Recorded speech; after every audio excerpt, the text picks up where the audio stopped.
Hello everyone, Foxaboo here, and this is the second part of my overview of 1940 DLC of Panzer Corps 2. Why Foxaboo, you say? Well, you've seen the thumbnail. We are moving tanks about with a new cool friend this time, Generalmajor Erwin Rommel. Even though his stay in the campaign is only temporary, I found myself looking forward to his appearances in the briefings, and this part of the DLC is very much about following his adventures with the 7th Panzer Division in France. On today's menu, we have 6 missions spanning from the famous breakthrough at Sedan to the coup de grace dealt to the French in the Operation Case Red. Before I move on to the mission guides, let me point out that I've changed the difficulty level to Generalissimo starting from this video. The core I've inherited from previous DLCs has grown very strong indeed, and the game is getting a bit too easy on Field Marshal. With that out of the way, let's go to the Ardennes Forest and cross what nobody believed could have been crossed.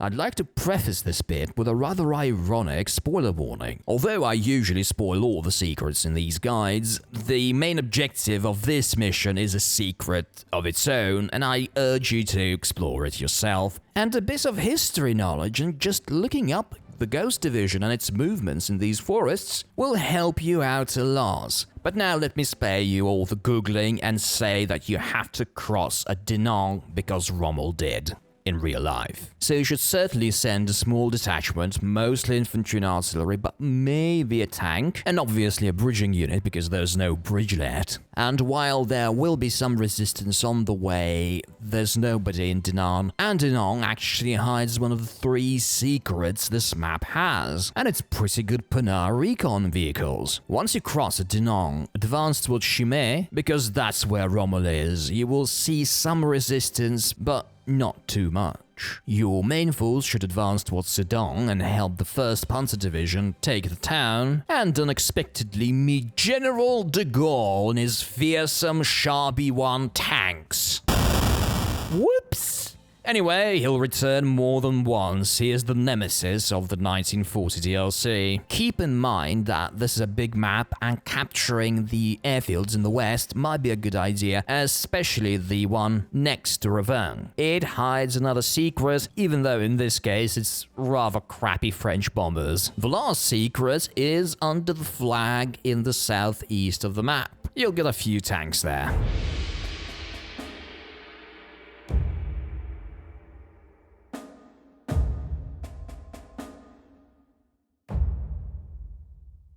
The Battle of Arras is the first time we meet Erwin Rommel, and we are facing an unexpected attack by the British. And what does Erwin Rommel do? He proposes that we counterattack. Ain't he dreamy? Anyway, the British are gonna throw a crapload of Matildas our way, both north and south of WWII, meaning that you'll have to split your forces, even though I recommend sending your best tanks to handle the Matildas in the south, because that direction is less of a priority and the AI-controlled 7th Division troops are competent enough to handle the rest. In the north, your first objective will be taking that airfield east of Wancourt. The initial positioning of your planes is rather crappy and you need a base that's close to the center of the map. And speaking of the Air Force, make sure you bring a lot of fighters because the British will bring a lot of air power, including recons, which the AI uses rather successfully. The enemy fighters will spawn throughout this mission, so don't let your guard down. Even though the briefing suggests bringing 88mm anti-aircraft guns to handle the Matildas, if you have highly experienced Stuka units with good heroes, they'll probably be a more effective choice. Once you're done with the initial counterattack and take over the airfield, block the road northeast of Wancourt, because that's one of the places where further enemy attacks will take place, and it's a very good bottleneck there, and then take over Arras, which shouldn't be too much of a problem, although bringing a few long-range mortars would be a very good way to tackle those anti-air and artillery guns in the hills on the other side of the river. And speaking of the other side of the river, you shouldn't go too deep into it. Stay next to your objectives and weather the counterattacks. One exception, that little village north of Arras contains a secret, so you might want to drive there and pick it up.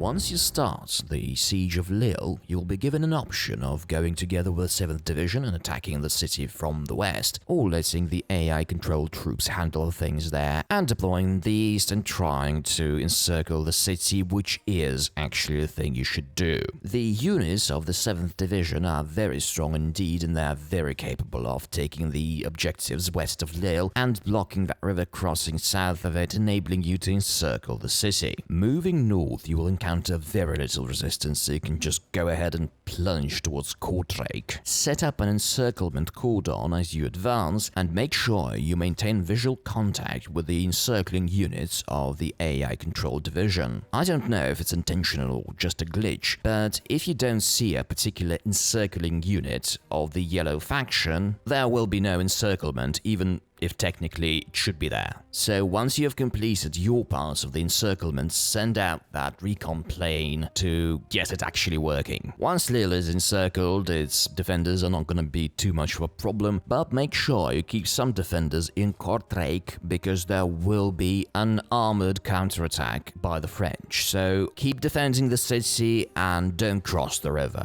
Also, the airfield next to Kortrijk has a secret. Once you take it, you'll get a bunch of D520 fighter planes. They're a little bit better than your Bf-109Es, and every bit will count in the next mission.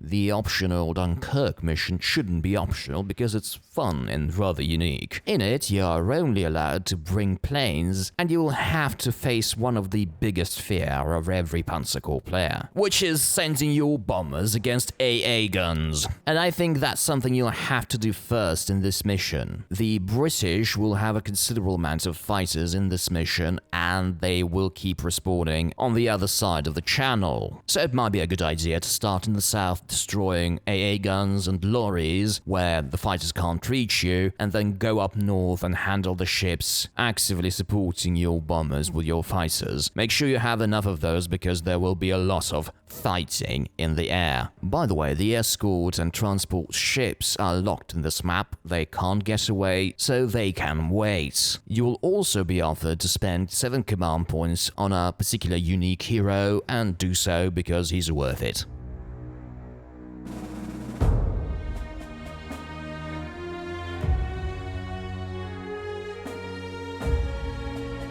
And here's the mandatory difficult defense scenario of this DLC. Battle of Abbeville can kick your butt if you're not careful. 2 things should guide your strategy in this mission. 1, the French have so many troops you probably won't be able to easily handle them alone. 2, Rommel's divisions have very strong units, but they're used in a reckless and stupid way. You will see tanks left in swamps, infantry in the open, and artillery unscreened. So the obvious conclusion is to support the yellow AI-controlled troops with your own. The objectives in the east are of secondary importance and are relatively easily defended by infantry and artillery. Though don't be afraid to retreat to the other bank of the river if it gets too hot. Then your goal will become holding out until the end of the mission, wearing the enemy down, and then using an opportunity to recapture those objectives. The west and center of the map is where the meat grinder will happen. Once you deal with the initial attackers there, I recommend switching to mobile defense, conducting small counterattacks to wear the enemy down and then retreating. Remember, this is not Arras. You've got no chance of crushing the enemy here. So your main focus should be surviving yourself and helping your allies survive and dealing as much damage to the enemy, and then taking that opportunity to have all of the objectives in your possession by the end of the mission. However, I recommend destroying the excessive number of enemy AA guns in the center of the map. They are positioned on hills and will deny that area to your planes. It's also a good idea to use the hills in that area for long-range artillery and support the tanks that are dashing from one area to another, trying to help everywhere.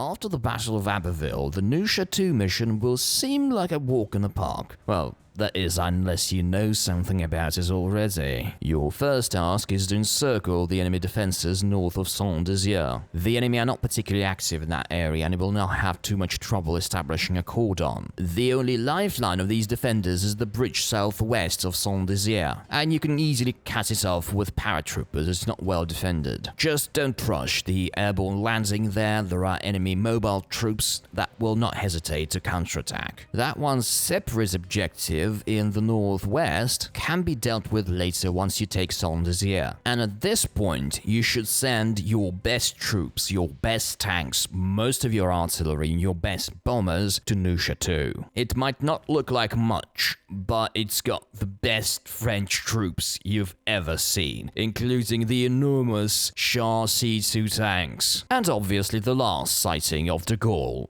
at least for now. Your strategy in Neufchateau should be summarized in one word: kiting. Do not rush them head on. They're extremely powerful and well supported by artillery there, but they will be happy to counterattack and use that to your advantage. Wear their tanks down and then go in and destroy their artillery and take the town. Also, keep in mind that the French will bring a lot of planes into the battle at that point. Make sure you have enough fighters to tackle them. Troyes, on the other hand, is not a particularly difficult objective. It does have some defenders, but it's not something a couple of strong infantry units can't handle, supported by a 15cm artillery gun, maybe a tank, and a bomber.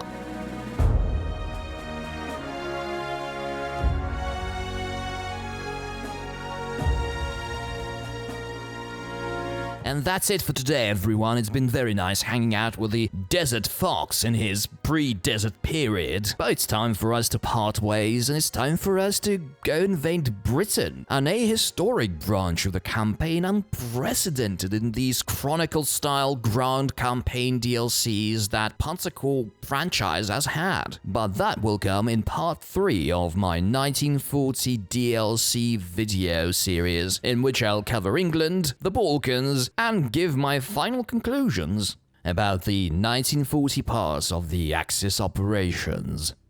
Cheers.